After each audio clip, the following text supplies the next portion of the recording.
So in this video, we're going to introduce you to the Lingo of Color. That's one tool that professionals use, and 8 terms that they tend to throw around, and it could be helpful for you to understand what they mean. So let's start with the tool.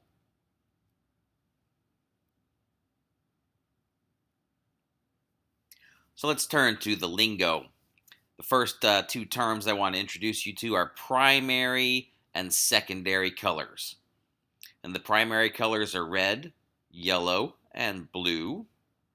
And all the other colors you might ever see are mixes of those. Blue plus red gets you purple, so purple's a secondary color. Red plus yellow gets you orange, so orange is a secondary color.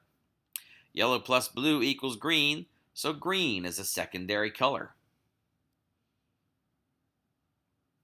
Basically, if you can imagine it in a child's crayon drawing, it's either a primary or a secondary color. It's going to be bright, it's going to be bold, it's going to be a little bit simplistic, might be a lot of fun. It's not very subtle with the primary and the secondary colors. You start mixing those primary and secondary colors with each other, though, and you end up with tertiary colors. Yellow, orange, red, purple, blue, purple. They're not very creatively named, but if you keep mixing them on down, eventually you end up with your pastel colors and your earth tone colors. Those are all tertiary colors, mixes of other colors in various degrees.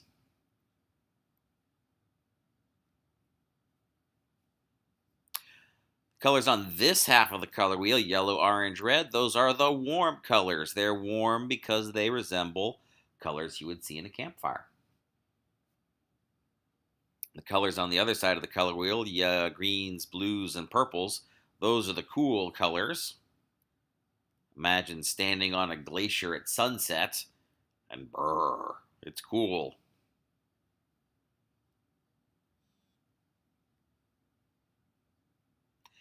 If you take a color and you add white to it, this color with a little bit white and then a little bit more white, that's a tint. You take a color, you start adding black to it, it becomes a shade. If you take that same color and start adding gray to it, it becomes a tone. And so there you have it. The tool is the color wheel, a tool that color professionals use to scientifically choose colors and combinations of colors that are going to look nice together. You got your primary colors, red, yellow, blue. Your secondary colors, which is mixed up of red, yellow, and blue. Then your tertiary colors, that are a mix of all those other colors. Your warm colors are yellow, orange, and red, and their derivations. Your cool colors are green, blue, and purple, and their derivations. You take a color and you start adding black to it, you're creating shades. You take that same color and you start adding white to it, and you're creating tints. And finally, you take that same color, you start adding a neutral gray to it, and you're getting tones. Those are our tools and the 8 terms.